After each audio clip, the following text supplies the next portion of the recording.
Video like जरूर कर लीजिए और ऐसे वीडियो लगातार फ्री में पाने के लिए चैनल को तुरंत सब्सक्राइब कर लीजिए और बेल आइकन को जरूर टैप कर लीजिए ताकि आगे भी सारे वीडियो आपको मिलते रहे। यूट्यूब में फॉलो करते हैं तो प्लीज ये वाला फ्री टेलीग्राम चैनल जरूर ज्वाइन कर लीजिएगा। सारे नोटिफिकेशन सारे अपडेट यहीं पे आते हैं, ध्यान रखिए। Good morning friends, my name is Chandravardhan and I welcome you all to Study for Civil Services, one of the India's leading educational platforms. दोस्तों, हम लोग बिहार का परिचय प्राप्त कर रहे थे। हम लोगों ने भूगर्भिक संरचना के बारे में जान लिया था। बिहार की भूगर्भिक संरचना हम लोग देख चुके थे। जियोलॉजिकल जो होता है स्ट्रक्चर बिहार का, जिसमें हम लोगों ने चट्टानों के बारे में देखा था। धरवार क्रम की चट्टानें, विंध्यन क्रम की चट्टानें, क्वाटरनरी और टर्सरी युग की चट्टानों के बारे में हम लोगों ने देख लिया था। अब आज जो हम लोग देखने वाले हैं वो है आपका बिहार का भूगोल, भौगोलिक विभाजन जो बिहार का है वो देखेंगे। लेकिन उससे पहले ये हमारे पेड ग्रुप का लिंक है जो कि आप लोग जरूर जुड़िए इससे, ठीक है। इन नंबर पर कॉल करिए या फिर मैसेज कीजिए। और ये कुछ हमारे प्रीवियस स्लाइड्स हैं जो कि हम लोग देख चुके हैं पहले, ठीक है। और ये सारे जिलों के बारे में हम लोगों ने पहले पढ़ा था और उसके बाद फिर हम लोग आगे बढ़े थे और हम लोगों ने पढ़ा था बिहार की भूगर्भिक संरचना के बारे में, ठीक है। आज हम लोग देखने वाले हैं बिहार की भौगोलिक विशेषताएं या फिर उच्चावच के बारे में। यहां तक हम लोगों ने देख लिया था। चलिए देखते हैं बिहार की भौतिक विशेषताएं या फिर उच्चावच, ठीक। तो बिहार में अनेक प्रकार की भौतिक विविधताएं हैं, जैसे पर्वत पाए जाते हैं, पठार पाए जाते हैं और मैदान। सभी प्रकार की भू आकृतियां पाई जाती है। Various types of physical variations such as mountains, plateaus, plains, all types of land forms are found in Bihar. यद्यपि बिहार का अधिकांश भाग जो है वो मैदानी क्षेत्र है, लेकिन उत्तर में शिवालिक का पर्वत श्रेणी है और दक्षिण में संकीर्ण पठारी क्षेत्र है जो कि विविधता उत्पन्न करते हैं। भौगोलिक भौतिक दृष्टि के आधार पर देखें तो बिहार को 3 प्रदेशों में विभाजित किया जा सकता है। पहला जो है वो है उत्तर का शिवालिक पर्वतीय प्रदेश या फिर तराई प्रदेश, दूसरा है गंगा का मैदान जो कि बीच में है, और तीसरा है दक्षिण का पठारी प्रदेश जो कि नीचे है। नीचे वाला पठारी प्रदेश हो गया, बीच में गंगा का मैदान, और ऊपर का जो हो गया वो आपका उत्तर का शिवालिक पर्वतीय प्रदेश हो गया, ठीक है। तो 3 भागों में इसको बांटा जाता है। अब यहाँ पर आपको स्पष्ट रूप से तीनों विभाजन दिखाई देगा। देखिए ऊपर का जो क्षेत्र है, ये जो आपका यहाँ तक का क्षेत्र दिख रहा है, ये जो मैं लाइन बना रहा हूँ, ये देखिए ये जो यहाँ तक का क्षेत्र है जो कि आपको ग्रीन या फिर रेड दिखाई दे रहा है, ये है आपका टोटल पर्वतीय क्षेत्र। ये जो क्षेत्र है आपका पर्वत पादीय क्षेत्र है जो कि शिवालिक का भाग है, शिवालिक का भाग है, पर्वत पादीय क्षेत्र है। इसमें आपका यहाँ पर देख भी सकते हैं, इसमें आपका सोमेश्वर श्रेणी आता है, हरहा नदी घाटी आता है और रामनगर का दून आता है। ये जो लाल वाला क्षेत्र है इसमें। उसके बाद ये जो क्षेत्र आप देख रहे हैं ये तराई का क्षेत्र है, ठीक है। नेपाल तराई क्षेत्र इसको कहा जाता है। और ये तराई क्षेत्र में जो है आपका दलदली मिट्टी पाई जाती है, पंकी मिट्टी जो है वो पाई जाती है, दलदली मिट्टी पाई जाएगी, ठीक है। कंकर पत्थर बजरी वगैरह जो है इसमें पाया जाएगा। उसके बाद बीच में जो आता है वो है गंगा का मैदान। गंगा का मैदान में 2 प्रकार की भूमि होगी, एक खादर भूमि होगी और एक भांगर भूमि होगी, ठीक है। एक को बोलते हैं नवीन जलोढ़ मृदा और एक को बोलते हैं पुरानी जलोढ़ मृदा, ठीक है। अब इसी में गंगा का मैदान जो है ये भी 2 भागों में बटा होगा।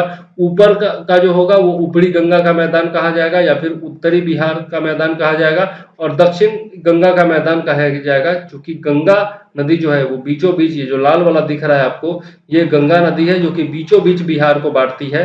तो इसके ऊपर का भाग जो है वो ऊपरी गंगा का मैदान और नीचे वाला भाग जो है वो निचली गंगा का मैदान कहलाएगा, ठीक है।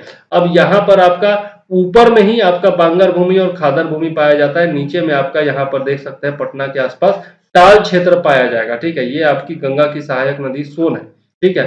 गंगा और सोन नदी के संगम पर ही यहाँ पर जो है पटना बसा हुआ है, ठीक है। यहीं पर आपका टाल क्षेत्र पाया जाएगा और नीचे फिर आपका इस साइड में कैमूर का पठार हो जाएगा और इधर जो है आपका दक्षिण का पठारी भाग जिसमें छोटा नागपुर का पठार आ जाता है, ठीक है।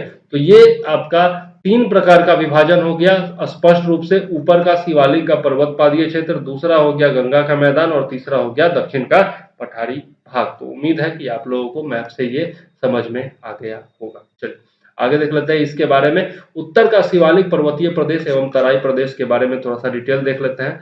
शिवालिक श्रेणी जो कि कौन सा श्रेणी है? हिमालय को मैंने बताया था, हिमालय को 3 भागों में बांटा जाता है। सबसे ऊपर वाला जो है 3 भागों में बांटा गया। सबसे ऊपर वाला जो है वो आपका ग्रेटर हिमालय कहलाता है, ग्रेटर हिमालय, ठीक है। नीचे वाला ये जो बीच वाला है ये आपका क्या कहलाता है? हिमाचल कहलाता है, हिमाचल कहलाता है। और सबसे नीचे वाला जो है ये आपका शिवालिक कहलाता है, ठीक है, 3 भागों में बांटा जाता है हिमालय की श्रेणी को। ठीक, अब इसी में आप देख सकते हैं शिवालिक श्रेणी, हिमालय पर्वत का विस्तार बिहार में पश्चिमी चंपारण की उत्तरी सीमा यानी कि उत्तरी पश्चिमी बिहार तक है। जैसा कि आप लोग देख सकते हैं मैप में, ये जो है ना, ये उत्तरी पश्चिमी बिहार हुआ ना, जहां पर आपका शिवालिक का श्रेणी पाया जाता है। तो शिवालिक श्रेणी का विस्तार जो है वो 932 वर्ग किलोमीटर क्षेत्र पर है। ये जो है आपको याद रखना चाहिए, इंपॉर्टेंट है। शिवालिक श्रेणी की औसत ऊंचाई कितनी है? 80 से 250 मीटर के मध्य है और शिवालिक पर्वतीय भाग को 3 भागों में बांटा जाता है, जैसा कि हम लोगों ने देखा था, रामनगर दून की पहाड़ी, हरहा घाटी और सोमेश्वर श्रेणी। ठीक है, तो 3 भागों में इसको बांट दिया हमने। अब देख लेते हैं रामनगर दून की पहाड़ी के बारे में। तो सोमेश्वर श्रेणी के दक्षिण में स्थित रामनगर दून की पहाड़ी 32 किलोमीटर लंबी और 8 किलोमीटर चौड़ी है। तो लंबाई चौड़ाई इसका याद रखिएगा, सबसे ऊपर आपका सोमेश्वर श्रेणी है, उसके बाद है रामनगर का दून। ठीक है, 32 किलोमीटर लंबा और 8 किलोमीटर चौड़ा है। इस श्रेणी का सबसे ऊंचा भाग जो है वो संतपुर है, ये पूछा जा चुका है। सबसे ऊंचा भाग कौन सा है? संतपुर है, जिसकी ऊंचाई कितनी है? 242 मीटर है। ठीक है, याद जरूर रखिएगा। नेक्स्ट है आपका हरहा घाटी यानी कि दून की घाटी। यह घाटी एक संकीर्ण अनुदैर्घ्य घाटी है। It is a narrow longitudinal valley situated between Ramnagar Doon and Someshwar range. ठीक है, तो यह जो है सबसे ऊपर हो गया आपका सोमेश्वर का श्रेणी। ठीक है, बीच में हो गया हरहा घाटी और सबसे नीचे हो गया रामनगर का दून। ठीक है, तो बीच में स्थित कौन सा है? हरहा घाटी है, याद रखिएगा। ठीक है, जो अब इस घाटी की लंबाई कितनी है? 21 किलोमीटर है और क्षेत्रफल कितना है? 214 किलोमीटर स्क्वायर है। ठीक है, तो ये टोटल लंबाई, चौड़ाई, क्षेत्रफल, ये सब आपको याद रखना चाहिए क्योंकि आप बीपीएससी का एग्जाम देने जा रहे हैं। ठीक है, नेक्स्ट है आपका सोमेश्वर श्रेणी। सोमेश्वर श्रेणी जो है वो सबसे ऊपरी भाग है, बीच वाला हरहा घाटी और तीसरा नीचे वाला रामनगर का दून। पहले भी बता चुका हूं, बार बार बता रहा हूं ताकि याद रहे। आगे बिहार में शिवालिक श्रेणी के तीसरे भाग को सोमेश्वर की पहाड़ी के नाम से जाना जाता है, जो लगभग 784 वर्ग किलोमीटर क्षेत्रफल में विस्तृत है और जिसका शीर्ष भाग बिहार के नेपाल से विभाजित करता है, मतलब बिहार और नेपाल को अलग करता है। तो बिहार और नेपाल को कौन सा भाग अलग करता है? सोमेश्वर की श्रेणी अलग करता है। The third part of the Shivalik range in Bihar is known as Someshwar hills which covers an area of about 784 square kilometre, the top of which divides Bihar from Nepal. Triveni नहर से भिखना टोरी दर्रा तक फैले इस श्रेणी की लंबाई 70 किलोमीटर है। The length of this range extending from Triveni canal to Bhikhna Thori pass is 70 kilometre. तो इसका लंबाई कितना है? 70 किलोमीटर है, आपको याद रखना चाहिए। नदियों के तीव्र बहाव के कारण इस श्रेणी में अनेक दर्रों का निर्माण हुआ है। इसमें सोमेश्वर दर्रा है, भिखना टोरी दर्रा है, मरवात दर्रा है, ये सब आपका फेमस है, याद रखिएगा सब दर्रों के नाम। ये दर्रे बिहार और नेपाल के बीच में यातायात का मार्ग प्रदान करते हैं, ट्रैफिक रूट देते हैं हमें बिहार और नेपाल के बीच में। और बिहार की सर्वोच्च चोटी पर सोमेश्वर किला स्थित है, जो कि सोमेश्वर श्रेणी में है। इसकी ऊंचाई लगभग 880 मीटर है। ठीक है, याद रखिएगा।